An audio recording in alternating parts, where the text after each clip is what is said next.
എല്ലാവർക്കും നമസ്കാരം. Nifty and bank Nifty weekly market അനാലിസിസിലേക്ക് എല്ലാവർക്കും സ്വാഗതം. ഞാൻ നേരത്തെ സംസാരിച്ചതുപോലെ കഴിഞ്ഞ ആഴ്ച നമ്മൾ ഇത് റെക്കോർഡ് ചെയ്യുമ്പോൾ ഞാൻ പറഞ്ഞിരുന്നു, കാരണം എഡിറ്റ് ചെയ്യാൻ ചില ബുദ്ധിമുട്ടുകളുണ്ട്. അതുകൊണ്ടാണ് ഇപ്പോൾ എഡിറ്റിങ്ങും കാര്യങ്ങളും ഒന്നും ഇല്ലാതെ തന്നെയാണ് നമ്മൾ കാര്യങ്ങൾ സംസാരിക്കുന്നത്.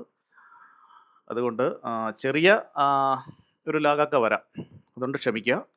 ഓക്കെ, അപ്പോൾ നമ്മൾ ഈ ആഴ്ചയിലെ മാർക്കറ്റിൻ്റെ ഒരു കണ്ടീഷനിലേക്ക് നമുക്ക് നേരിട്ട് പോകാം. ഈ ആഴ്ചയിലെ മാർക്കറ്റിൻ്റെ ഒരു രീതി അനുസരിച്ച് ഈ ആഴ്ച എന്നാൽ നമുക്ക് അതിനു മുന്നേ നമുക്ക് കഴിഞ്ഞ ആഴ്ചയിലെ മാർക്കറ്റിൻ്റെ കണ്ടീഷനെ കുറിച്ചൊന്ന് നോക്കാം. കഴിഞ്ഞ ആഴ്ച മാർക്കറ്റ് ട്രംപിൻ്റെ ചില യുദ്ധസമാനമായ ചില വിഷയങ്ങൾ കാരണം, അതല്ലെങ്കിൽ അത് തന്നെ ട്രംപുമായിട്ട് ബന്ധപ്പെട്ട വിഷയത്തിലാണ് മാർക്കറ്റ് വീണിരിക്കുന്നത്. അതിശക്തമായ ഒരു ക്രാഷ് ഇവിടെ കണ്ടു. അതായത് ആരും പ്രതീക്ഷിക്കാത്ത ഒരു ക്രാഷ് ആയിരുന്നു ഇവിടെ സംഭവിച്ചത്. അതിശക്തമായ ഒരു ക്രാഷ് ആയിരുന്നു. കാരണം മാർക്കറ്റിൽ തുടർച്ചയായിട്ടുള്ള വലിയ വലിയ ക്യാൻഡിലുകൾ ഫോം ചെയ്യുന്നതായിട്ട് കാണാൻ സാധിക്കുന്നു. അതായത് നല്ലൊരു ബ്ലീഡിംഗ് ആയിരുന്നു അന്ന് നടന്നത്. എന്നാൽ അതിന് ശേഷം എന്താണ് മാർക്കറ്റിൽ സംഭവിച്ചതെന്ന് നോക്കാം. അതിനുശേഷം മാർക്കറ്റിൽ സംഭവിച്ചിരിക്കുന്നത്, അടുത്ത ദിവസം നല്ലൊരു ഗ്യാപ്പ് അപ്പിൽ മാർക്കറ്റ് ഓപ്പൺ ചെയ്യുകയും അവിടെ നിന്നും മാർക്കറ്റ് റിക്കവർ ചെയ്യാൻ ശ്രമിക്കുകയും കൺസോൾഡേറ്റ് ചെയ്യുകയും ചെയ്തു. വീണ്ടും ശരിയാണ്, അവസാന നിമിഷം ഒരു സെല്ലിംഗ് പ്രഷർ വന്ന് എവിടെയാണോ ഓപ്പൺ ചെയ്തത് അവിടെ തന്നെ വന്ന് ക്ലോസ് ചെയ്യുന്നതായിട്ട് നമുക്ക് കാണാൻ സാധിച്ചു, അല്ലേ? അപ്പോൾ മാർക്കറ്റ് ഈ ദിവസം, ഈ ഒരു നല്ലൊരു ബ്ലീഡിംഗ് നടന്ന ഈ ഒരു ദിവസം അടുത്ത ദിവസം ഗ്യാപ്പ് അപ്പിൽ പോകുന്നു. അതിനുശേഷം എന്താണ്, അടുത്ത ദിവസം പിന്നീട് ഒരു ദിവസത്തിന് ശേഷം സംഭവിച്ചിരിക്കുന്നത്, എവിടെയാണോ മാർക്കറ്റ് ഉണ്ടായിരുന്നത് അവിടെ തന്നെ തിരികെ എത്തുന്നതായിട്ട് നമുക്ക് കാണാൻ സാധിച്ചു. അതായത് മാർക്കറ്റിൽ ഈ സമയത്ത് കോൾ ഷോർട്ട് ചെയ്ത് വെക്കുകയും അത് ശരിയായ രീതിയിൽ തന്നെ മാർക്കറ്റിന് ആ പൊസിഷൻ കീപ്പ് ചെയ്യുകയും ചെയ്ത ആളുകൾക്ക് നല്ലൊരു പ്രോഫിറ്റ് ഉണ്ടാക്കാം. പക്ഷേ പെട്ടെന്ന് ഈ ബ്ലീഡിങ് കണ്ടുകൊണ്ട് ആളുകൾ ഈ പൊസിഷൻ പ്രോഫിറ്റ് ബുക്ക് ചെയ്ത് വീണ്ടും താഴേക്ക് ഇറക്കി വെച്ച ആളുകൾക്ക് നല്ല രീതിയിലുള്ള ഒരു ട്രാപ്പിലേക്ക് ചെന്ന് പെടുന്ന രീതിയിലുള്ള മാർക്കറ്റ് ആയിരുന്നു. കാരണം മാർക്കറ്റ് അടുത്ത ദിവസം തന്നെ തിരിച്ചു കയറുകയാണ് ചെയ്യുന്നത്. അതിനുശേഷം അതിരസകരമായ കാര്യം നമുക്കിവിടെ കാണുവാൻ സാധിക്കുന്നത്, നോക്കൂ, മാർക്കറ്റ് എങ്ങും പോയിട്ടില്ല ആ ഒരാഴ്ച. നോക്കൂ, തുടർച്ചയായിട്ട് കൺസോൾഡേറ്റ് ചെയ്യുകയാണ് ആ ഒരാഴ്ച. പക്ഷെ ഈ കൺസോൾട്ടേഷൻ കാണുമ്പോൾ നല്ല രസമുണ്ട്, പക്ഷേ ഹൈ വോളറ്റിലിറ്റി ആയിരുന്നു മാർക്കറ്റ്, അല്ലേ? ഇവിടെ നിങ്ങൾക്ക് കാണുവാൻ സാധിക്കുന്നുണ്ട്. നോക്കൂ, ഇതേ രീതിയിൽ മാർക്കറ്റ് ഇന്ന് ശേഷം വീണ്ടും ഒരു ഗ്യാപ്പ് അപ്പ്. ഈ ഗ്യാപ്പ് അപ്പിന് ശേഷം മാർക്കറ്റ് മുകളിലേക്ക് കയറുന്നു, അതുപോലെ തന്നെ ക്രാഷ് ആവുന്നു, വീണ്ടും കൺസോൾഡേറ്റ് ചെയ്യുന്നു.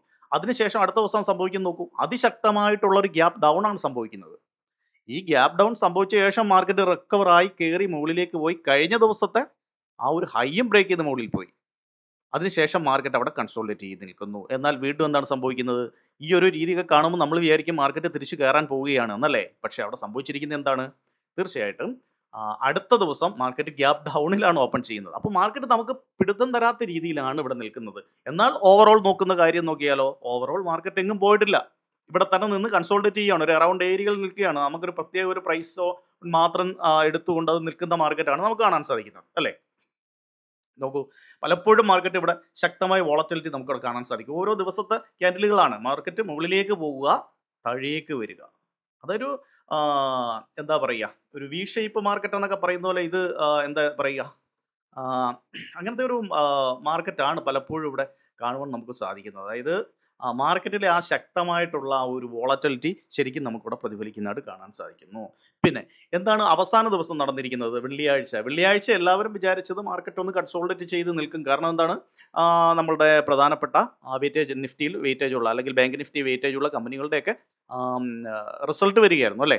അപ്പോൾ അതിനുവേണ്ടി നിൽക്കുമെന്ന് കരുതിയെങ്കിൽ എന്താണ്, പലരും നല്ലൊരു ഷോർട്ട് കവറിങ് കാണാൻ സാധിച്ചു. ശരിക്കും ഒരു ഷോർട്ട് കവറിംഗ് ആണ് നടന്നത്. എങ്കിലും ഈ പറയുന്ന സ്റ്റോക്കുകൾക്കൊക്കെ നല്ല രീതിയിലുള്ള റിസൾട്ട് വരാൻ സാധ്യതയുണ്ട് എന്ന് കാണുന്ന രീതിയിലുള്ള ഒരു ചിന്താഗതി ആളുകൾ വന്നപ്പോൾ നല്ലൊരു ബൈയിങ് അവിടെ നടക്കുന്നതായിട്ട് നമുക്ക് കാണാൻ സാധിച്ചു. അപ്പോൾ സ്റ്റോക്കുകളുടെ റിസൾട്ടിനെ കുറിച്ച് പറയുകയാണെങ്കിൽ റിലയൻസിൻ്റെത് കുഴപ്പമില്ലാത്ത റിസൾട്ടായിരുന്നു. അതുപോലെ ആക്സിസ് ബാങ്ക്, കൊടാക് ബാങ്ക് മുതലായവയും വലിയ കുഴപ്പമില്ലായിരുന്നു. പക്ഷേ അതുകൊണ്ട് ICICI ബാങ്ക് ഒന്നും വലിയ വിഷയമില്ലാത്ത റിസൾട്ടുകൾ തന്നെയാണ് വന്നിരിക്കുന്നത്. പക്ഷേ HDFC ബാങ്കിൻ്റെത് നമ്മൾ ഉദ്ദേശിച്ചത് അത്രയ്ക്ക് അങ്ങോട്ട് വന്നിട്ടില്ല എന്നതും കാണുവാൻ സാധിക്കുന്നുണ്ട്. അപ്പോൾ മാർക്കറ്റ് ഇനി തിങ്കളാഴ്ച ഓപ്പൺ ചെയ്യുമ്പോൾ തീർച്ചയായിട്ടും ഒരു ഗ്യാപ്പ് അപ്പിനുള്ള സാധ്യതയാണ്. പക്ഷേ HDFC ബാങ്ക് എങ്ങനെ ഏത് സ്വഭാവമാണ് കാണിക്കുക എന്നത് ഒരു പ്രധാനപ്പെട്ട കാര്യമാണ്. നമുക്ക് നോക്കാം. കാരണം പലപ്പോഴും മാർക്കറ്റ് പോസിറ്റീവായിട്ടുള്ള റിസൾട്ടുകൾ വരുമ്പോൾ തന്നെയും നെഗറ്റീവ് സ്വഭാവം കാണിക്കുന്ന ചില സമയങ്ങളും ഉണ്ടായിട്ടുണ്ട്. അപ്പം നിലവിലുള്ള കണ്ടീഷൻ വെച്ച് നോക്കുമ്പോൾ പോസിറ്റീവ് രീതി തന്നെയാണ്. നമുക്ക് തീർച്ചയായിട്ടും നോക്കാം എങ്ങനെയായിരിക്കും മാർക്കറ്റ് ബിഹേവ് ചെയ്യുക തിങ്കളാഴ്ചയെന്ന്. ഇനി അടുത്ത നമുക്ക് നിഫ്റ്റിയുടെ 1 ഡേ ചാർട്ടിലേക്ക് പോകാം. നിഫ്റ്റിയുടെ 1 ഡേ ചാർട്ടിലേക്ക് പോകുമ്പോൾ കാര്യങ്ങൾ കുറച്ചുകൂടെ വ്യക്തമായിട്ട് മനസ്സിലാവും നമുക്ക്. ചെറിയൊരു ലാഗുണ്ട്. ഞാൻ പറഞ്ഞു എഡിറ്റിങ്ങോ കാര്യങ്ങളോ ഒന്നും ഇല്ലാതെയാണ് ചെയ്യുന്നത്. ക്ഷമിക്കുക. എങ്കിലും നമ്മൾ മാർക്കറ്റിനെ കുറിച്ചല്ലേ പഠിക്കുന്നത്. മാർക്കറ്റിനെ കുറിച്ച് മനസ്സിലാക്കുമ്പോൾ തീർച്ചയായിട്ടും അതൊരു ബോറായിട്ട് തോന്നില്ല. കാരണം ഇത് പഠിക്കാൻ വേണ്ടി അല്ലെങ്കിൽ ഇതിനെക്കുറിച്ച് മനസ്സിലാക്കാൻ വേണ്ടി വരുന്ന ആളുകളാണല്ലോ ഇവിടെ ഉള്ളത്. ശരി. ഇപ്പോൾ ഇങ്ങനെ മാർക്കറ്റ് കാണുമ്പോൾ നിങ്ങൾക്ക് പ്രത്യേകിച്ച് ഒരു കൺസോൾട്ടേഷൻ മോഡാണെന്ന് കാണാൻ സാധിക്കും അല്ലേ? തീർച്ചയായിട്ടും അതാണ്. വോളറ്റിലിറ്റിയുടെ കഥ ഇത് വേറെ. അപ്പോൾ മാർക്കറ്റിന്റെ ഈ ഒരു റേഞ്ച് എന്നത് തീർച്ചയായിട്ടും കുഴപ്പമില്ലാത്ത ഒരു ബുൾ രീതിയിൽ മാർക്കറ്റ് നിൽക്കുന്നുണ്ട്. പക്ഷേ പ്രധാനപ്പെട്ട റേഞ്ചുകൾ ബ്രേക്ക് ചെയ്തിട്ടില്ല എന്ന് നമുക്ക് കാണുവാൻ സാധിക്കുന്നുണ്ട്. അതെവിടേക്കാണെന്ന് നോക്കാം. നമുക്കിനി മുകളിലേക്ക് മാർക്കറ്റ് വന്നാൽ, ഇത് നിഫ്റ്റിയെ സംബന്ധിച്ച് മുകളിലേക്ക് മാർക്കറ്റ് വന്നാൽ 24,400-ൽ 200 മൂവിംഗ് ആവറേജ് ഇവിടെ നിൽപ്പുണ്ട്.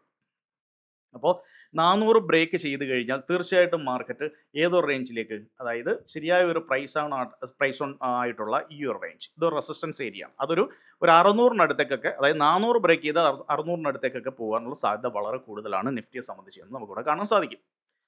ശരിക്കും ഇവിടെ പറയുന്നത് ഒരു എന്താ പറയുക, പ്രൈസ് ആക്ഷൻ വെച്ചുള്ള കാര്യങ്ങളാണ് നമ്മളിവിടെ സംസാരിക്കുന്നത്.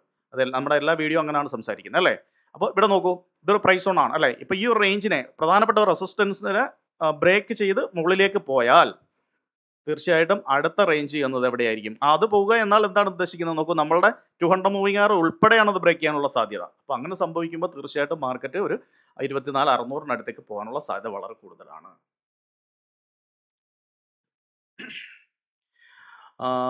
അപ്പോൾ നമുക്ക് മറ്റൊരു കാര്യം കൂടി നോക്കാം.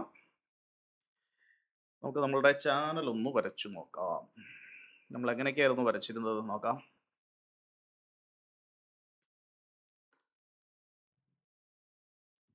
നമ്മൾ പൊതുവെ ഈ ഒരു റേഞ്ച് വെച്ചാണ് വരയ്ക്കുന്നത് അല്ലേ? നോക്കൂ. ഓക്കെ, ശരി. നമ്മൾ ഈ റേഞ്ച് വെച്ച് നമ്മളുടെ ചാനൽ വരച്ചാൽ തന്നെ, ഞാനിവിടെ 200 മൂവിംഗ് ആവറേജിനെ വെച്ചുകൊണ്ടാണ് വരച്ചിരിക്കുന്നത്. പ്രത്യേകം നോക്കുക. അപ്പോൾ ഈ റേഞ്ച് വെച്ച് ചാനൽ വരച്ചാൽ തന്നെയും നോക്കൂ, ശരിക്കും ഒരു പ്രധാനപ്പെട്ട റെസിസ്റ്റൻസ് ആണ് ഈ ഏരിയ. അപ്പോൾ ഇത് ബ്രേക്ക് ചെയ്യുകയാണ് എങ്കിൽ തീർച്ചയായിട്ടും മാർക്കറ്റ് കൂടുതൽ റാലിക്കുള്ള സാധ്യതയുണ്ട് എന്ന് കാണിക്കുന്നത്. അതായത് 400 ബ്രേക്ക് ചെയ്താൽ കൂടുതൽ മുകളിലേക്കുള്ള റാലിക്കുള്ള സാധ്യതയുണ്ട്. അത് 600 വരെ പോകാൻ സാധിക്കുമെന്ന് കാണാൻ സാധിക്കുന്നു അല്ലേ? ഇനി അതല്ല, മാർക്കറ്റിൽ താഴേക്ക് ഒരു കറക്ഷനാണ് വരുന്നത് എങ്കിൽ നമ്മുടെ പ്രധാനമായിട്ടും മാർക്കറ്റ് എവിടെയാണോ കൺസോൾട്ടേറ്റ് ചെയ്തത്, അല്ലെങ്കിൽ താഴേക്ക് മാർക്കറ്റ് വരുന്നതനുസരിച്ച് ഏതൊരു ഭാഗത്താണോ സപ്പോർട്ട് എടുത്ത് പല ദിവസങ്ങളിലും കയറുവാൻ ശ്രമിച്ചത്, ആ ഭാഗം, അതായത് 24,000 തന്നെ പറയാം. 24,000 ഒരു പ്രധാനപ്പെട്ട റേഞ്ചായിട്ട് നിലനിൽക്കുന്നു. ഇനി അതല്ല, താഴേക്ക് വന്നു കഴിഞ്ഞാൽ നമുക്കറിയാൻ സാധിക്കുന്നത് എത്രയാണ്? 24,800 എന്ന റേഞ്ച് എന്നത് പ്രധാനപ്പെട്ട നമ്മളുടെ ഈ റേഞ്ചാണ് അല്ലേ? അതായത് നമ്മളുടെ ചാനലിനെ സംബന്ധിച്ചായാലും പ്രധാനപ്പെട്ട റേഞ്ച് 800 റേഞ്ചാണ്. അപ്പോൾ 800 റേഞ്ച് എന്നതും ഒരു പ്രധാനപ്പെട്ട സപ്പോർട്ട് റേഞ്ചായിട്ട് മാറും. അതായത് നമ്മളുടെ മാർക്കറ്റിൽ ശരിക്കും ഇപ്പോൾ പറയുകയാണെങ്കിൽ 24,800 എന്ന് ഞാൻ പറഞ്ഞു, ക്ഷമിക്കുക, 23,800 നമ്മുടെ മാർക്കറ്റിനെ സംബന്ധിച്ച് ഒരു ബെയറിഷ് രീതി കണ്ടിന്യൂ ചെയ്യാൻ സാധ്യതയുണ്ട് എന്ന് നമുക്ക് ഉറപ്പിക്കാൻ സാധിക്കുന്നത് 23,800 അത് ബ്രേക്ക് ചെയ്താൽ നിങ്ങൾ സൂക്ഷിക്കുക. കാരണം ഒരുപാട് തവണ ഇത് സപ്പോർട്ട് എടുത്ത് മുകളിലിട്ട് പോകുന്ന മാർക്കറ്റാണ്. ഇത് ഏതെങ്കിലും ഒരു ദിവസം ഇത് താഴേക്ക് വന്ന്, എനിക്ക് തോന്നുന്നു ഇനി വന്നു കഴിഞ്ഞാൽ തീർച്ചയായിട്ടും അത് താഴേക്ക് പൊട്ടാനുള്ള സാധ്യതയുണ്ട്. കാരണം 23,800-ലേക്ക് ഇനി ടെസ്റ്റ് ചെയ്താൽ താഴേക്ക് വരാനുള്ള സാധ്യത ഉണ്ടെന്നാണ് ഞാൻ കരുതുന്നത്. അങ്ങനെ വന്നാൽ തീർച്ചയായിട്ടും സൂക്ഷിക്കണം. പക്ഷെ അതിനുള്ള സാധ്യത മാർക്കറ്റിൽ കുറവാണ്. എങ്കിലും കാരണം പോസിറ്റീവായിട്ടുള്ള റിസൾട്ടുകളും കാര്യങ്ങളൊക്കെ കിടക്കുന്നു. ഗ്ലോബൽ മാർക്കറ്റ് നോക്കുമ്പോൾ ശരിയാണ്, അത്ര രസകരമായിട്ടല്ല അത് നിൽക്കുന്നത്. നമുക്ക് കുറച്ച് കഴിയുമ്പോൾ അത് നോക്കാതെ. അപ്പോൾ 24,000 എന്നത് നല്ലൊരു സപ്പോർട്ടായിട്ട് നിൽക്കുന്നു. മുകളിൽ 24,400 എന്ന റേഞ്ച് നിങ്ങൾക്ക് നോക്കാം. അത് ബ്രേക്ക് ചെയ്താൽ നല്ലൊരു മൊമെന്റത്തിന് സാധ്യതയുണ്ട്. അതല്ല, 24,000 പൊട്ടുകയാണെങ്കിൽ തീർച്ചയായിട്ടും ശ്രദ്ധിക്കുക, 23,800 എന്നത് ഒരു പ്രധാനപ്പെട്ട സപ്പോർട്ടായിട്ട് വരുന്നു. ആ സപ്പോർട്ട് പോയാൽ തീർച്ചയായിട്ടും മാർക്കറ്റിനെ സംബന്ധിച്ച് അത്ര നല്ല രീതിയല്ല എന്ന് നമുക്ക് മനസ്സിലാക്കാൻ സാധിക്കും. ഇപ്പോൾ റേഞ്ചുകൾ മാർക്ക് ചെയ്ത് വെക്കുക എന്നത് ഇമ്പോർട്ടൻ്റ് ആണ്. റേഞ്ചുകൾ മാർക്ക് ചെയ്യുന്നാൽ അതിനനുസരിച്ചുള്ള പൊസിഷൻ സൈസിങ് കാര്യങ്ങളൊക്കെ ചെയ്ത് കഴിഞ്ഞാൽ ഈസി ആയിട്ട് ട്രേഡ് ചെയ്യാൻ സാധിക്കും. അത് നിങ്ങൾ എല്ലാ എമൗണ്ടും കൂടി നിങ്ങളുടെ ഏതെങ്കിലും ഒരു സൈഡിലേക്ക്, അല്ലെങ്കിൽ ഒരു ബുൾ മൊമെന്റത്തിൽ നിൽക്കുന്ന മാർക്കറ്റാണ്, അങ്ങനെ കരുതി എല്ലാ പൊസിഷനും, അല്ലെങ്കിൽ എല്ലാ നിങ്ങളുടെ എമൗണ്ടും ഒരേ രീതിയിൽ തന്നെ എടുത്ത് യൂസ് ചെയ്യാതിരിക്കുക. പൊസിഷൻ സൈസിങ് യൂസ് ചെയ്യുക, അത് ഇമ്പോർട്ടൻ്റ് ആണ്. കാരണം നമുക്ക് മാർക്കറ്റ് എങ്ങനെ വന്നാലും അതിനെ അഡ്ജസ്റ്റ് ചെയ്യാൻ വളരെ ഈസി ആയിരിക്കും.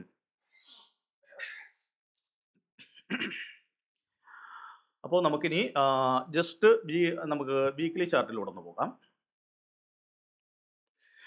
വീക്ക്ലി ചാർട്ടിൽ നിന്നാലും ശരിക്കും ഒരു കൺസോൾട്ടേഷൻ ആണ് ഇവിടെ കാണുന്നത് അല്ലേ? കൺസോൾട്ടേഷൻ എങ്കിലും മാർക്കറ്റ് തിരിച്ചു വരാൻ ശ്രമിക്കുന്നുണ്ട്. എങ്കിലും ഈ റേഞ്ചുകൾ ബ്രേക്ക് ചെയ്ത് അത് എവിടെ ക്ലോസ് ചെയ്യുന്നു എന്ന ഘടകമാണ്. പ്രത്യേകിച്ച് ഒരു കാര്യം പറയാം, മാർക്കറ്റ് മുന്നോട്ടുള്ള ദിവസങ്ങളിൽ അത് നമ്മൾ ഈ പറഞ്ഞ 24,400 ബ്രേക്ക് ചെയ്ത് മുകളിൽ പോയി അത് ക്ലോസ് ചെയ്യണം. അതിന് മുകളിൽ 400 മുകളിൽ ക്ലോസ് ചെയ്യുകയാണെങ്കിൽ തീർച്ചയായിട്ടും അതൊരു മുന്നോട്ടുള്ള ദിവസങ്ങളിൽ അത് റാലി ചെയ്യാനുള്ള ഒരു സാധ്യതയുണ്ട് എന്ന് നമുക്ക് കാണാൻ സാധിക്കും. നോക്കൂ, ഒരു പ്രധാനപ്പെട്ട റെസിസ്റ്റൻസ് ഏരിയ ആണ് ഇപ്പോൾ മാർക്കറ്റ് ഫേസ് ചെയ്തുകൊണ്ടിരിക്കുന്നതെന്ന് നമുക്കിവിടെ കാണാൻ സാധിക്കും. അപ്പോൾ റിസൾട്ടിന്റെ ഫലമായിട്ട് മാർക്കറ്റ് ഇതിന് ചാടി മുകളിലേക്ക് പോകുന്ന ഒരു അവസ്ഥ ഉണ്ടായാൽ തീർച്ചയായിട്ടും താഴേക്ക് വന്നാൽ ഇതൊരു സപ്പോർട്ടായിട്ട് ഈ ഒരു റേഞ്ച് സപ്പോർട്ടായിട്ട് നിൽക്കാനുള്ള, അല്ലെങ്കിൽ നമ്മുടെ ചാനൽ ഡേറ്റ് സപ്പോർട്ടായിട്ട് നിൽക്കാനുള്ള സാധ്യത കൂടുതലാണ്. അപ്പോൾ അത് എവിടെ ക്ലോസ് ചെയ്യുന്നു എന്നത് വളരെ ഇമ്പോർട്ടൻ്റ് ആണ്. അടുത്ത നമുക്ക് ബാങ്ക് നിഫ്റ്റിയുടെ കാര്യത്തിലേക്കൊന്ന് പോകാം. ഞാൻ വേഗത്തിലാണ് കാര്യങ്ങൾ പറഞ്ഞു പോകുന്നത്, കാരണം സമയമില്ലാത്ത ആളുകളാണ് എല്ലാവരും. അപ്പോൾ എല്ലാവർക്കും കൂടുതൽ വീഡിയോയുടെ ഒരു ലെങ്ത് കൂടുന്നത് ആർക്കും ഇഷ്ടമല്ല. അപ്പോൾ നമുക്ക് വളരെ ഈസി ആയിട്ട് നിങ്ങൾക്ക് കാര്യങ്ങൾ വേഗത്തിൽ തന്നെ അങ്ങ് പറഞ്ഞു പോകാമെന്ന് വെച്ചു. നോക്കൂ, ബാങ്ക് നിഫ്റ്റിയെ സംബന്ധിച്ച് നമ്മൾ നേരത്തെ ഓൾറെഡി പറഞ്ഞതാണ്, ബാങ്ക് നിഫ്റ്റി ഒരു കൺസോൾട്ടേഷൻ രീതിയിൽ ഇങ്ങനെ നിൽക്കുന്നു. പക്ഷേ പ്രധാനപ്പെട്ട റേഞ്ച് നമ്മൾ നേരത്തെ പറഞ്ഞിരുന്നു. എവിടെയാണ് ഈ ഒരു റേഞ്ച്? ഇതിൻ്റെ ഒരു ഹൈ, അതായത് 58,700 എന്ന റേഞ്ച് ബ്രേക്ക് ചെയ്ത് ബാങ്ക് നിഫ്റ്റി മുകളിലേക്ക് പോയ ബാങ്ക് നിഫ്റ്റിയെ സംബന്ധിച്ച് വലിയ റെസിസ്റ്റൻസ് ഏരിയ ഒന്നും ഇല്ല. ശരിക്കും ഒരു നല്ല റാലി നടത്താനുള്ള സാധ്യത ബാങ്ക് നിഫ്റ്റിയെ സംബന്ധിച്ചുണ്ട് എന്ന കാര്യം പ്രത്യേകം ഓർക്കുക. സപ്പോർട്ട് എന്നത് തീർച്ചയായിട്ടും ഈ ഒരു ക്യാൻഡിൽ, ഇത്രയും ക്യാൻഡിലുകളുടെ ഭാഗമായിട്ടുള്ള 57,500 എന്ന റേഞ്ച് ഒരു പ്രധാനപ്പെട്ട സപ്പോർട്ടായി നിൽക്കുന്നു. അതിന് താഴേക്ക് വന്നു കഴിഞ്ഞാൽ തീർച്ചയായിട്ടും 57,000 അതുപോലെ തന്നെ 200 മൂവിങ് ആവറേജ് ആയിട്ടുള്ള 56,400 എന്ന റേഞ്ചുകളെയും ശ്രദ്ധിക്കാവുന്നതാണ്. പക്ഷേ ഈ ഒരു റേഞ്ച് ഒരു പ്രധാന ഘടകമാണ്. 58,700 മുകളിലേക്ക് ബാങ്ക് നിഫ്റ്റി പോയി കഴിഞ്ഞാൽ തീർച്ചയായിട്ടും കൂടുതൽ റാലിക്കുള്ള സാധ്യത ഉണ്ട് എന്നാണ് ഞാൻ പ്രതീക്ഷിക്കുന്നത്. നമുക്ക് നോക്കാം, കാരണം ബാങ്കിങ് സെക്ടറിൽ ആ പോസിറ്റീവ് രീതികൾ തീർച്ചയായിട്ടും നിലനിൽക്കുന്നുണ്ട്. കുറച്ച് നാളായിട്ട് തന്നെ നിലനിൽക്കുന്നുണ്ട്. നിഫ്റ്റിയേക്കാൾ കൂടുതൽ ഒരു മൊമെന്റം കാണിച്ചിരുന്നത് ബാങ്ക് നിഫ്റ്റി ആയിരുന്നു അല്ലേ? തീർച്ചയായിട്ടും അതിനുള്ള സാധ്യതകളുണ്ട് എന്നാണ് ഞാൻ പ്രതീക്ഷിക്കുന്നത്. അതുപോലെ നമുക്ക് നേരെ ഇന്ത്യ വിക്സിന്റെ കേസിലേക്ക് വന്നാൽ നോക്കൂ, ഇന്നലെ നമ്മുടെ മാർക്കറ്റ് റാലി നടത്തിയെങ്കിൽ കൂടിയും ഇന്ത്യ വിക്സ് വളരെ ഉയർന്നതായിട്ട് ഒരു 2% ഉയർച്ച കാണിക്കുകയും ചെയ്തു. കാരണം റിസൾട്ടിന്റെ ഫലമായിട്ട് തന്നെയാണെന്ന് പറയാം. മാത്രമല്ല 2-3 കേസുകളുണ്ട്. ഗ്ലോബൽ മാർക്കറ്റൊക്കെ നല്ല രീതിയിൽ കറക്റ്റ് ചെയ്യുന്നതായിട്ട് നമുക്ക് കാണാൻ സാധിച്ചു. US മാർക്കറ്റൊക്കെ നല്ല രീതിയിൽ കറക്റ്റ് ചെയ്തു. അപ്പം US market, Asian market, European market എല്ലാം കറക്റ്റ് ചെയ്യുന്ന സമയത്തും നമ്മുടെ മാർക്കറ്റ് മുകളിലേക്ക് പോവുകയാണ് ചെയ്തത്. മാത്രമല്ല റിസൾട്ട് കിടക്കുന്നു അവിടെ, ക്രൂഡ് ഓയിലിന്റെ വില ഉയരുന്നു. അപ്പം ഇതെല്ലാം കൂടി ആയപ്പോൾ തീർച്ചയായിട്ടും വിക്സ് ഷൂട്ടപ്പ് ചെയ്തു. മാർക്കറ്റ് മുകളിലേക്ക് പോകുന്ന സമയത്ത് സംഭവിച്ചിരിക്കുന്നത് എന്നാൽ തീർച്ചയായിട്ടും കോൾ സൈഡിലുള്ള പ്രീമിയം ഷൂട്ടപ്പ് ചെയ്യും അല്ല. പക്ഷേ സ്വാഭാവികമായിട്ടും പുട്ട് സൈഡിലുള്ള പ്രീമിയം കുറയുകയാണ് ചെയ്യുന്നത് അല്ലേ. പക്ഷേ എന്താണ് വെള്ളിയാഴ്ച സംഭവിച്ചത്? വെള്ളിയാഴ്ച രണ്ട് സൈഡിലും കുറയുന്നില്ല. മുകളിൽ കോൾ സൈഡ് ഷൂട്ടപ്പ് ചെയ്യുന്നു, താഴെ മുകളിലേക്ക് മാർക്കറ്റ് പോയിട്ട് തന്നെ പുട്ട് സൈഡിന്റെ പ്രീമിയം ഷൂട്ടപ്പ് ചെയ്യുന്നതായിട്ട് നമുക്ക് കാണാൻ സാധിച്ചു. യാതൊരു മെൽറ്റിംഗ് അവിടെ കാണുവാൻ സാധിച്ചില്ല. അപ്പം ഈ ഒരു ഇങ്ങനെ വിഷയങ്ങൾ നിലനിന്നത് കൊണ്ട് മാത്രമാണ് അതിവിടെ ഇങ്ങനെയൊരു സംഭവം ഉണ്ടായതെന്ന് മനസ്സിലാക്കുക. ഇനി നമുക്ക് നോക്കേണ്ട ഒരു കേസ് എന്നത് നമ്മളെ ബുദ്ധിമുട്ടിക്കുന്നത് USD INR ആണ്. നോക്കൂ, USD INR ഒന്നും അത്ര നല്ല രീതിയിലല്ല ഇവിടെ നിൽക്കുന്നത്. US ഡോളറിനെതിരെ ഇന്ത്യൻ റുപ്പീസിന്റെ സ്ട്രെങ്ത് ഒക്കെ വളരെ മോശമായിട്ട് വരുവാണ്. കണ്ടില്ലേ, 96.27 എന്ന അവസ്ഥയാണ്. തീർച്ചയായിട്ടും FISന്റെ ഒക്കെ സെല്ലിങ് അതൊരു ഘടകമായിട്ട് ഇവിടെ നിൽക്കുന്നത് ഇതൊക്കെ തന്നെയാണ് നമുക്കിവിടെ കാണുവാൻ സാധിക്കുന്നു. നമുക്ക് നേരെ മറ്റൊരു കാര്യം കൂടി നോക്കാം. മറ്റൊരു കാര്യം നോക്കുന്നതിന് മുമ്പേ നമുക്ക് ക്രൂഡ് ഓയിൽ നോക്കിയേക്കാം. Crude oil, crude oil, yes, നമുക്ക് അഗൻസ്റ്റ് ആയിട്ട് നിൽക്കുന്നുണ്ട്. കാരണം ഇന്ത്യയെ പോലെയുള്ള രാജ്യത്തിന് ക്രൂഡ് ഓയിലിന്റെ പ്രൈസ് ഒക്കെ ഇങ്ങനെ ഉയരുക എന്നാൽ അത്ര നല്ല രീതിയല്ല എന്ന് കാണാൻ സാധിക്കുന്നു. ക്രൂഡ് ഓയിലും ബ്രണ്ട് ഓയിലും നല്ല ഉയർച്ചയാണ് ഇവിടെ കാണുവാൻ സാധിക്കുന്നത്. അപ്പം അതും നിങ്ങളൊന്ന് ശ്രദ്ധിക്കുന്നത് നന്നായിരിക്കും. നമ്മുടെ മാർക്കറ്റിൽ കുഴപ്പമില്ലാതെ നിന്നുവെങ്കിലും ഗ്ലോബൽ മാർക്കറ്റ് നെഗറ്റീവായിട്ടാണ് ഡാറ്റകൾ റിപ്പോർട്ട് ചെയ്യുന്ന കാര്യം പ്രത്യേകം ഓർക്കുക, ഒന്ന് ശ്രദ്ധിക്കുന്നത് നന്നായിരിക്കും. അതുപോലെ തന്നെ മറ്റൊരു കാര്യം നമ്മൾ നേരത്തെ സംസാരിച്ചിട്ടുള്ളതാണ്, എന്ത്, US-ന്റെ 10-year ട്രഷറി ഈൽഡ് ഞാൻ പറഞ്ഞിരുന്നു 4.5 ഉണ്ടോ, നോക്കൂ 4.54, 4.50 അല്ലെങ്കിൽ 55 അടുത്തേക്കൊക്കെ വരികയാണെങ്കിൽ നല്ല രീതിയിലല്ല ഗ്ലോബൽ മാർക്കറ്റ് അതിനുള്ള മറുപടി കൊടുക്കുക എന്ന് ഞാൻ തീർച്ചയായിട്ടും നിങ്ങളോട് പറഞ്ഞിരുന്നു. നോക്കൂ, അത് തന്നെയാണ് ഇവിടെ സംഭവിച്ചിരിക്കുന്നത്. ഇവിടെ നല്ല രീതിയിൽ ഉയർന്നിരിക്കുന്നു. 4.55 എന്ന രീതിയിലേക്ക് ഏറെക്കുറെ വന്നിരിക്കുകയാണ്. 54 എന്ന രീതിയിലേക്ക് ആ ഒരു ഈൽഡ് വന്നിരിക്കുന്നു, അതിൻ്റെ ഒരു ഇൻട്രസ്റ്റ് റേറ്റ് വന്നിരിക്കുന്നു എന്നത് തീർച്ചയായിട്ടും ശ്രദ്ധിക്കേണ്ട കാര്യമാണ്. അതുകൊണ്ട് തന്നെയാണ്, നോക്കൂ, ഇവിടേക്ക് വരൂ നിങ്ങൾ, നമുക്ക് US മാർക്കറ്റിലേക്ക് ഒന്ന് വരാം. അവിടെ എന്ത് സംഭവിച്ചു നോക്കാം. നോക്കൂ, ഇങ്ങനെ സംഭവിച്ചതിൻ്റെ ഫലമായിട്ട് US മാർക്കറ്റിൽ നല്ല രീതിയിലുള്ള ക്രാഷ് സംഭവിച്ചിട്ടുണ്ട്. അവിടെ നോക്കൂ എത്ര ശതമാനമാണ് നല്ല രീതിയിൽ വന്നത്. 452 പോയിന്റും നാസ്ഡാക്ക് അടിച്ചിരിക്കുന്നു. നാസ്ഡാക്ക് ഒരു 361 പോയിന്റ്, അതുപോലെ തന്നെ ഡൗ ജോൺസ് ഒക്കെ 400 പോയിന്റ് അങ്ങനെ നല്ലൊരു കറക്ഷൻ അവിടെ സംഭവിച്ചിരിക്കുന്നു. അപ്പോൾ ഞാൻ നേരത്തെ പറഞ്ഞത് പലപ്പോഴും നമ്മൾ സംസാരിച്ചിട്ടുണ്ട്, ഇത് വളരെ ഒരു ഇമ്പോർട്ടൻ്റ് ആണ്. ഏത്, ഈ ഒരു നമ്മളുടെ ട്രഷറി ഈൽഡ് എന്നത് വളരെ ഇമ്പോർട്ടൻ്റ് ആണെന്ന് നമ്മൾ പറഞ്ഞത് അതല്ലേ. തീർച്ചയായിട്ടും അത് തന്നെയാണ് ഇവിടെ സംഭവിച്ചിരിക്കുന്നത് കാണുവാൻ സാധിക്കുന്നു. അപ്പോൾ നമ്മൾ ഓക്കെ. അപ്പോൾ ഡേറ്റകൾ വെച്ച് നോക്കുമ്പോൾ നമ്മുടെ മാർക്കറ്റിൽ കുഴപ്പമില്ലാത്ത അവസ്ഥയാണ്. പോസിറ്റീവായിട്ടുള്ള റിസൾട്ടുകൾ വന്നിട്ടുണ്ട്. പക്ഷേ ഗ്ലോബൽ മാർക്കറ്റ് നിലവിൽ അതായത് വെള്ളിയാഴ്ച ക്ലോസ് ചെയ്യുന്ന വരെ അത്ര നല്ല രീതിയിലല്ല നിന്നത് എന്ന് നമുക്ക് കാണുവാൻ സാധിക്കുന്നു. ഇനി തിങ്കളാഴ്ച യുഎസ് മാർക്കറ്റിൽ ഒരു ചെറിയ യുഎസ് മാർക്കറ്റിന് വോളറ്റിലിറ്റി ഉള്ള മാർക്കറ്റാണ്. ചെറിയ റിക്കവർ വല്ലതും വന്നു കഴിഞ്ഞാൽ തീർച്ചയായിട്ടും അത് നമ്മുടെ മാർക്കറ്റിന് ഗുണമായിട്ട് വരും. അപ്പോൾ ഡേറ്റകൾ കഥ പറയുന്നത് ആഗോളതലത്തിൽ അത്ര മോശപ്പെട്ട അവസ്ഥയാണെന്ന് കാണാൻ സാധിക്കുന്നു. നമുക്ക് ലോക്കൽ ക്യൂസ് ഒക്കെ വെച്ചുകൊണ്ട് ഇതുവരെ ഒന്ന് പിടിച്ചു നിൽക്കുന്ന മാർക്കറ്റാണ് നമ്മുടെ മാർക്കറ്റ് എന്നും കാണുവാൻ സാധിക്കുന്നു. ഇനി നമുക്ക്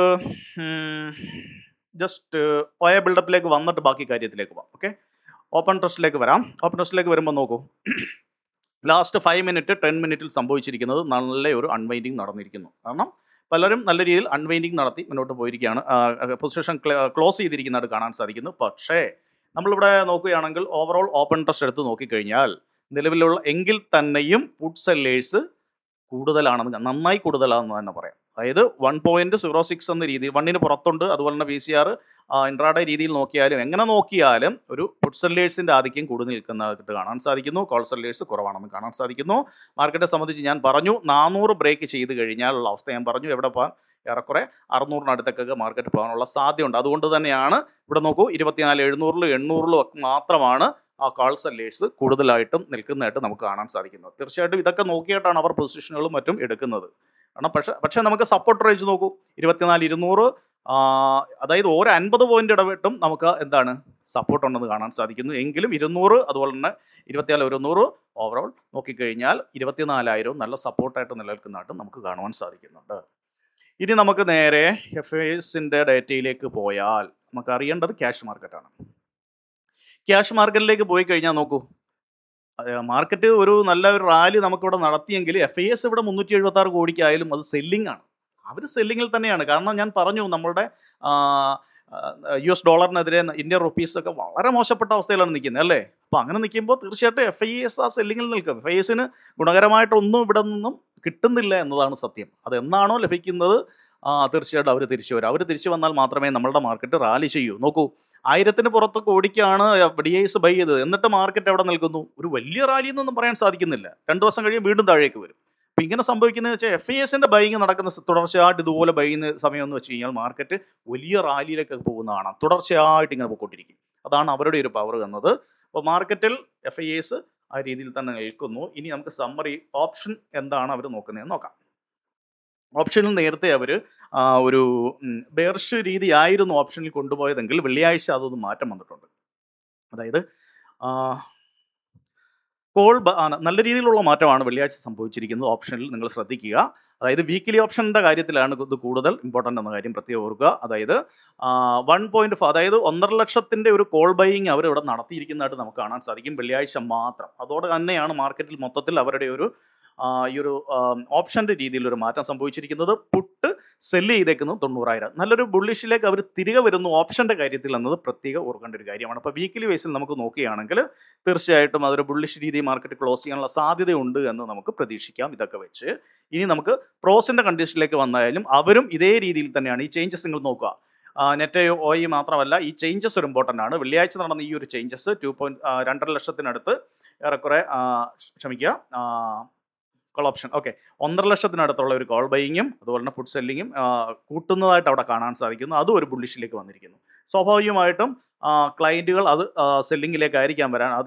അത് ബെയറിഷിലേക്ക് തന്നെ നിൽക്കുകയും ചെയ്യുന്നുണ്ട്. അപ്പം മാർക്കറ്റ് ഒരു സ്ട്രെങ്ത് എടുത്ത് പോകാനുള്ള ഇനി നമുക്ക് ഉള്ളതെന്ന് വെച്ചാൽ തിങ്കൾ ചൊവ്വ 2 ദിവസമല്ലേ ഉള്ളൂ നമ്മുടെ എക്സ്പയറിക്ക് അല്ലേ.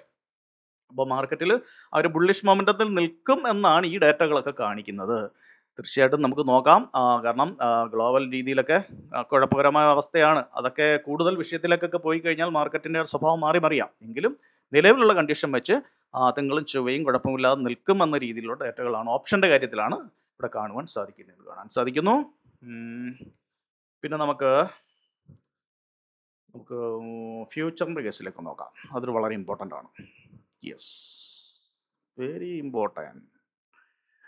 വളരെ രസകരമായ ഒരു കാര്യം ഇവിടെ കാണുന്നു. കുറച്ച് നാളായിട്ട് നോക്കൂ, ഫ്യൂച്ചറിൻ്റെ കേസിൽ അവർ FIS സെല്ലിങ് ഇങ്ങനെ കൂട്ടി കൊണ്ടുവരുന്നല്ലേ. പക്ഷെ നോക്കൂ, ഇപ്പോൾ ഫ്യൂച്ചറിൽ അവർ ആ സെല്ലിങ് കുറയ്ക്കുന്നതായിട്ട് കാണാൻ സാധിക്കുന്നു. തീർച്ചയായിട്ടും അത് നല്ലൊരു സൂചനയാണ്. നോക്കൂ, നിരവധി നാളായിട്ട് ഫ്യൂച്ചറിൻ്റെ കേസിൽ അവർ സെല്ലിംഗ് ആയിരുന്നു. പക്ഷേ ഇപ്പോൾ അത് അല്പം കുറയ്ക്കുന്നതായിട്ട് ഇവിടെ കാണുവാൻ സാധിക്കുന്നുണ്ട്. അത് നല്ലൊരു സൂചനയാണ്. തീർച്ചയായിട്ടും അതും മനസ്സിൽ വെക്കാവുന്നതാണ്. ഫിയസ് ഒക്കെ ബൈയിങ്ങിലേക്ക് വന്നാലേ മാത്രമേ ഉള്ളൂ നമ്മളുടെ സ്റ്റോക്കൊക്കെ നല്ല രീതിയിൽ ഒന്ന് കയറുകയുള്ളൂ എന്നതാണ് ഒരു ഘടകം. പ്രത്യേകിച്ച് താഴെ നിന്നൊക്കെ വാങ്ങിയ ആൾ ഭാഗ്യവാന്മാരാണ്. ക്യാഷ് ഉള്ളവർക്ക് താഴെ നിന്നൊക്കെ വാങ്ങി വെക്കുന്ന ആളുകളുണ്ട്. മാർക്കറ്റ് നല്ല രീതിയിൽ കറക്റ്റ് ചെയ്ത് താഴെ പോകുമ്പോൾ വാങ്ങുന്നവരാണ്. ഇനി മുകളിൽ നിന്ന് വാങ്ങുന്ന ആളുകൾ ഹോൾഡ് ചെയ്യുന്ന ആളുകളുണ്ടാവാം. ചിലർ അവരുടെ എസ് എൽ കൊടുത്ത് എക്സിറ്റ് ചെയ്യുന്നവരുമുണ്ട്. എങ്കിലും ഹോൾഡ് ചെയ്ത നിരവധി ആളുകളുണ്ട്. അപ്പോൾ അവർക്കൊക്കെ എന്ന് വെച്ചാൽ നല്ല രീതിയിലുള്ള ലോസ് ആയിരിക്കാം നിലവിൽ അവരുടെ പോർട്ട്ഫോളിയോ കാണിക്കുന്നത്. അപ്പോൾ FISന്റെ ബൈങ് എന്നാണോ വരുന്നത് ആ സമയം മാത്രമേ അവരുടെ പോർട്ട്ഫോളിയോ ഒക്കെ ഒന്ന് പ്രോഫിറ്റിലേക്ക് പോകാനുള്ള സാധ്യതയുള്ളൂ, അല്ലെങ്കിൽ ബ്രേക്ക് ഈവനിലോട്ട് പോകാനുള്ള സാധ്യതയുള്ളൂ എന്നതാണ് സത്യം. അപ്പോൾ മാർക്കറ്റിൻ്റെ ഒരു കണ്ടീഷൻ എന്താണെന്ന് നമുക്ക് വ്യക്തമായിട്ട് മനസ്സിലായിട്ടുണ്ട്. അതുപോലെ തന്നെ നമ്മുടെ ഫ്യൂച്ചർ ആൻഡ് ഓപ്ഷൻ കോഴ്സ് മുന്നോട്ട് പോകുന്നുണ്ട്. ഏത് സാധാരണക്കാരനും മനസ്സിലാവുന്ന രീതിയിൽ മലയാളത്തിൽ അതിമനോഹരമായിട്ട് നിങ്ങളെ തുടക്കം മുതൽ പ്രോ ലെവൽ വരെ പഠിപ്പിക്കുന്ന ഒരു കോഴ്സാണ്. വളരെ വ്യക്തമായിട്ട് മനസ്സിലാവും. അതായത് ഫ്യൂച്ചർ ആൻഡ് ഓപ്ഷനെ കുറിച്ച് അറിയാതെ ട്രേഡ് ചെയ്യുന്ന ആളുകളുണ്ട്. അങ്ങനെയുള്ളവർക്കെന്ന് വെച്ച് കഴിഞ്ഞാൽ ഇതൊരു വലിയൊരു തീക്കളിയാണ്. ഇത് തീർച്ചയായിട്ടും ഫ്യൂച്ചർ ആൻഡ് ഓപ്ഷൻ എന്ന് വെച്ചാൽ അത് പഠിച്ച് മനസ്സിലാക്കി ശരിയായി ചെയ്യേണ്ട ഒരു കാര്യമാണ്. തീർച്ചയായിട്ടും അത് അറിയാത്ത ആളുകൾക്ക് ഞങ്ങൾ ഒരു കോഴ്സ് പ്രൊവൈഡ് ചെയ്യുന്നുണ്ട്. റെക്കോർഡഡ് വീഡിയോ ആണ്. ആ ക്ലാസ് എന്നത് ഒരു ക്ലാസ് 45 മിനിറ്റുള്ള ഒരു 10-20 വീഡിയോ ഉണ്ട്. അത്രയും ക്ലാസ്സുകൾ എന്നാൽ നിങ്ങൾക്ക് ഓരോ ക്ലാസ് സമയമെടുത്ത് കണ്ടാൽ മതി. ഇതിന് ടൈം ലിമിറ്റോ കാര്യങ്ങളോ ഒന്നുമില്ല. നിങ്ങളുടെ സമയമെടുത്ത് സമാധാനത്തെ കണ്ടാൽ മതിയായിരിക്കും. എന്ത് സംശയം ഉണ്ടെങ്കിലും നിങ്ങൾക്ക് വാട്സാപ്പ് മുഖേന നിങ്ങൾക്ക് വോയിസ് മെസ്സേജ് ആയിട്ട് ചോദിച്ചു കഴിഞ്ഞാൽ ആ നിമിഷം തന്നെ അത് ക്ലിയർ ചെയ്ത് പോകുന്ന രീതിയിലുള്ള ഒരു ക്ലാസ്സാണ്. താല്പര്യമുള്ളവർ നമ്മളുടെ വീഡിയോയിൽ കാണുന്ന വീഡിയോയിൽ കൊടുക്കാൻ സാധിക്കുന്നില്ല നിലവിൽ, ഞാനിപ്പോൾ അത് എഡിറ്റ് ചെയ്യാത്തത് കൊണ്ട് എന്തായാലും കമൻറ്റ് ബോക്സിൽ ഇട്ടേക്കാം. വാട്സാപ്പ് നമ്പറിൽ നിങ്ങൾക്ക് ബന്ധപ്പെടാവുന്നതാണ്. ഓക്കെ, അപ്പോൾ വരുന്ന ആഴ്ച എല്ലാവർക്കും ഒരു നല്ല ആഴ്ചയാവട്ടെ എന്ന് ആശംസിക്കുന്നു. നന്ദി, നമസ്കാരം.